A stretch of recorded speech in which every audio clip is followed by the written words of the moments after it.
Unjuk rasa menolak kenaikan pajak bumi dan bangunan pedesaan dan perkotaan di Kabupaten Bone, Sulawesi Selatan berlangsung ricuh. Pengunjuk rasa saling dorong dengan petugas karena kecewa tidak ditemui Bupati Bone.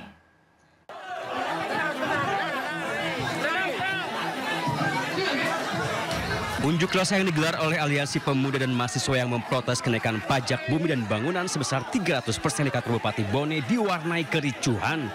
Peristiwa terjadi saat pengunjuk rasa meminta untuk bertemu dengan Bupati Bone Andi Asman Sulaiman, namun tidak terpenuhi. Pengunjuk rasa kecewa karena hanya diterima oleh sejumlah kepala dinas saja. Aksi saling dorong pun tidak terhindarkan telah terjadi miskomunikasi di mana pendemo meminta semua data, namun penerima aspirasi memberikan sejumlah alasan. Namun kericuhan tidak berlangsung lama karena polisi yang mengawal aksi berhasil menghalau dan menenangkan pengunjuk rasa. Kenapa kami menolak? Karena kami menganggap bahwa kebijakan Bupati ini itu sangat tidak relevan dengan situasi dan kondisi masyarakat. Makanya dari itu kami meminta pemerintah daerah mentransparansikan kajian sosial ekonomi daripada masyarakat. Karena kenapa? Ini adalah implikasi dari relativitas kenaikan pajak. Karena ada perbedaan kenaikan antara Kecamatan 1 dan Kecamatan 2. Masa pun berharap tuntutan mereka didengar oleh pemerintah Kabupaten Bone dan kenaikan pajak bumi dan bangunan bisa dibatalkan. Dari Bone, Sulawesi Selatan, Bulan Sri Indramaya iNews melaporkan. Sementara itu kenaikan drastis pajak bumi dan bangunan hingga 400% juga terjadi di Kabupaten Jeneponto, Sulawesi Selatan. Namun hal ini dibantah Bapenda Jeneponto dan menyebut kenaikan hanya 64% saja, bukan 400%.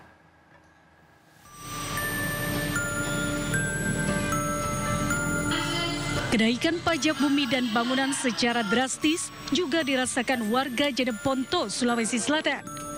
Salah satunya adalah Mansur, yang merupakan warga desa Bulo-Bulo, Kecamatan Arung Keke, Kabupaten Jeneponto.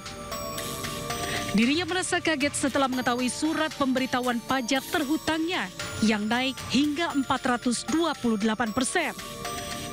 Di tahun 2024, Mansur membayar PBB sebesar Rp25.000, namun di tahun ini dirinya harus membayar sebesar Rp132.000. Tak hanya Mansur saja, para tetangganya juga mengalami hal yang sama. Pembayaran di tahun 2024 itu dengan pemberitahuan pajak hanya Rp25.000. Sedangkan di tahun 2025 ini naik menjadi Rp132.000. Jadi memang kenaikannya luar biasa.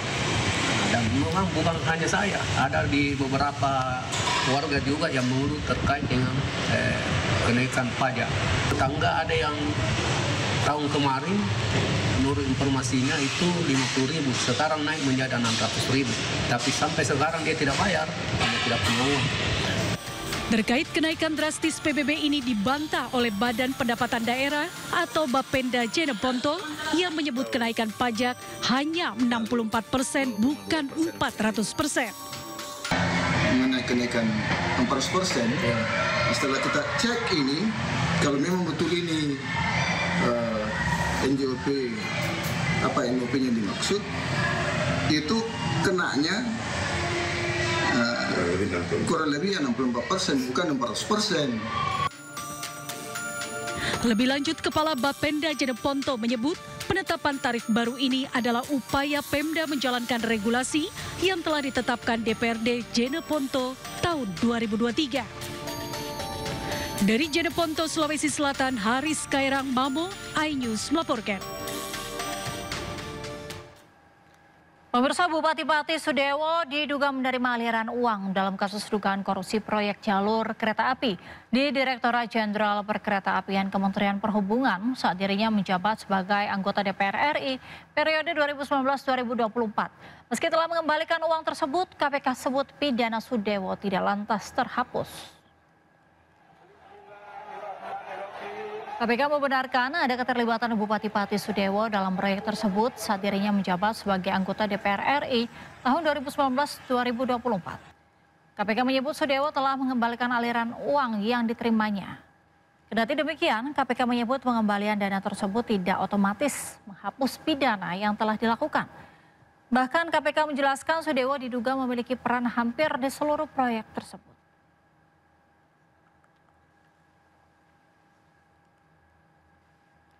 Komisi Pemberantasan Korupsi menggeledah rumah mantan Menteri Agama Yakut Khalil Qomas yang berlokasi di Jakarta Timur.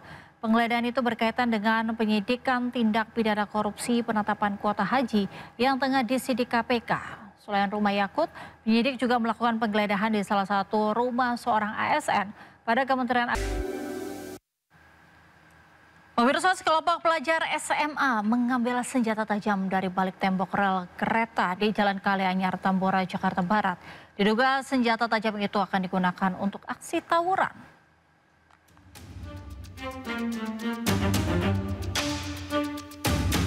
Sambil mengendari motor, sekelompok pelajar SMA terekam warga membawa senjata tajam berbagai jenis dari balik tembok rel kereta api Jalan Kalianyar, Tambora, Jakarta Barat. Diduga senjata tajam yang diambil ini akan digunakan untuk aksi tawuran. Para pelajar lalu pergi usai seluruh senjata tajam mereka dibawa. Menurut saksi mata, jumlah pelajar SMA yang datang dan mengambil senjata tajam terlihat banyak dan tak sedikit yang sudah menggenggam senjata tajam. Sementara itu, lokasi ini memang dikenal rawan aksi tawuran pelajar dan warga.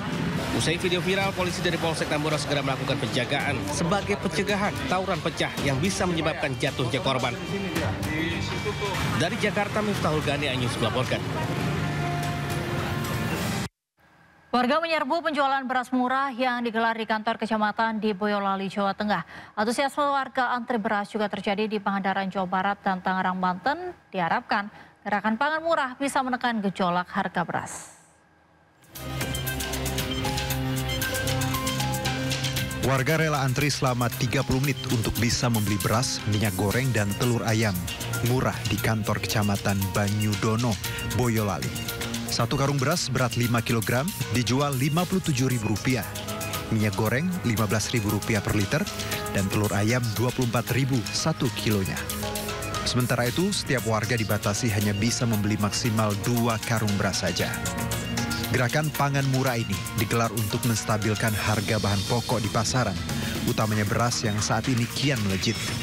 Selain membeli sembako, warga juga mendapat bonus bendera merah putih untuk menyemarakan peringatan HUT RI ke-80. Sementara di Pangandaran, Jawa Barat, ratusan warga juga antri mendapatkan paket sembako murah meski sempat diguyur hujan deras. Berlokasi di halaman komplek Grand Lovina, Pangandaran, warga yang sudah mendapat kupon menanti giliran untuk mendapat beras, gula pasir, terigu, dan minyak goreng. Warga mengaku sangat terbantu dengan program gerakan pangan murah karena sangat mengurangi beban pengeluaran warga, sekaligus menjaga fluktuasi harga sembako di pasar. Antrian warga untuk mendapatkan sembako murah juga terjadi di Tangerang, Banten. Meski harus antri, namun warga mengaku senang bisa membeli beras dengan harga yang lebih murah dibandingkan harga pasar. Rencananya gerakan pangan murah akan berlangsung hingga 16 Agustus mendatang di seluruh Indonesia.